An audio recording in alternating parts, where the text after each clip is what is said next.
इंदौर नगर निगम का बजट सत्र शुरू हो चुका है। गुरुवार सुबह अटल बिहारी वाजपेयी परिषद सभागृह अटल सदन में यह कार्यक्रम आयोजित हुआ। इस साल कोई नया कर नहीं लगाया गया और पुराने करों में भी कोई वृद्धि नहीं की गई है।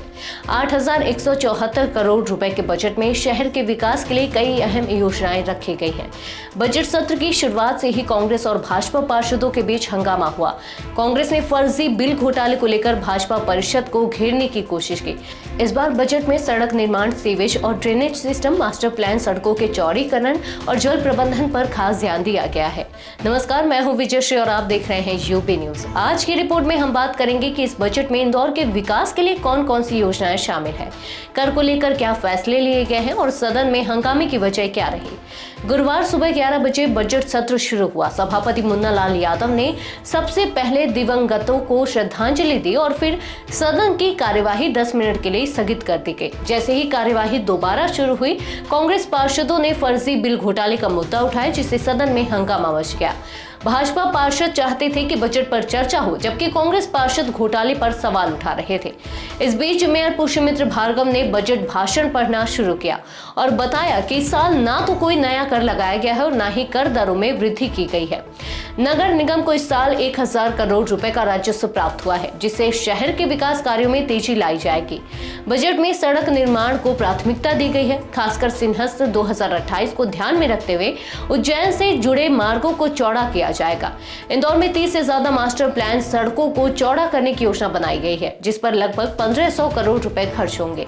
इसके अलावा नर्मदा जल परियोजना के चौथे चरण के लिए भी बड़ी राशि आवंटित की गई है, जिसके तहत जलूद में सोलर प्लांट और पाइपलाइन बिछाने का काम किया जाएगा। नगर निगम सीमा में शामिल 29 नए गांवों में सीवेज और ड्रेनेज सिस्टम बिछाने के लिए 300 करोड़ रुपए की राशि राज्य सरकार से मिली है।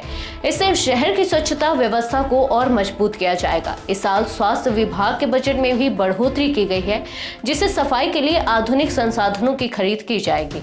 हालांकि इस पूरे बजट सत्र के दौरान फर्जी बिल घोटाले को लेकर कांग्रेस पार्षदों का विरोध जारी रहा। कांग्रेस का आरोप है कि भाजपा परिषद ने निगम के फंड का दुरुपयोग किया है।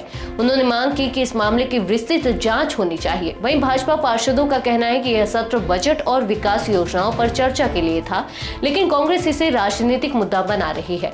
कुल मिलाकर इंदौर नगर निगम का यह बजट नए करों के बिना शहर के बुनियादी ढांचे और विकास कार्यों पर फोकस करने वाला है, लेकिन राजनीतिक खींचतान के कारण बजट सत्र हंगामे की भीड़ चढ़ गया। अब देखने वाली बात होगी कि ये योजनाएं कितनी जल्दी और कितनी प्रभावी तरीके से लागू होती हैं। वर्ष 25-26 का ये इंदौर का बजट प्रधानमंत्री नरेंद्र मोदी जी के विकसित भारत का संकल्प, डॉक्टर मोहन यादव जी के स्वर्णिम मध्य प्रदेश का विजन और दुनिया में और भारत का गौरव का दौर है। इसलिए स्वच्छ, सुंदर और आत्मनिर्भर इंदौर का ये बजट है। 2050 के इंदौर को ध्यान में रखते हुए चाहे मास्टर प्लान की सड़कों का निर्माण हो,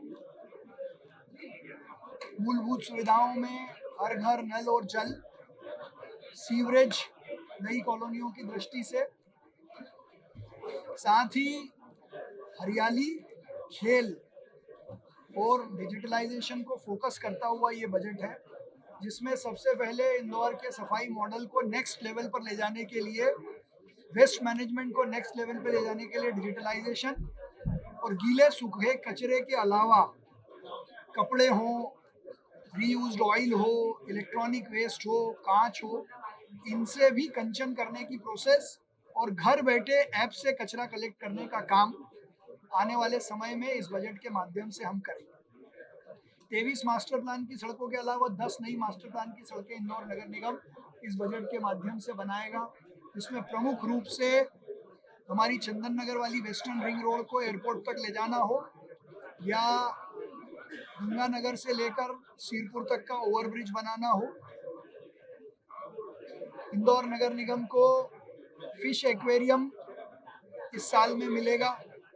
तो ऐसे जो मूलभूत काम है, हरियाली की दृष्टि से हर जोन में एक यूरो एशियाई नमो गार्डन की तर्ज पे गार्डन बनाना हो और रीयूज वाटर का उपयोग अपने बगीचों में करना हो।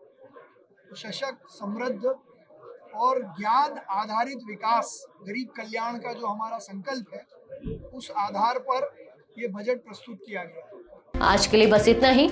यूबी न्यूज आपके लिए लाता रहेगा देश विदेश से जुड़ी ऐसी ही तमाम खबरें। तब तक के लिए धन्यवाद।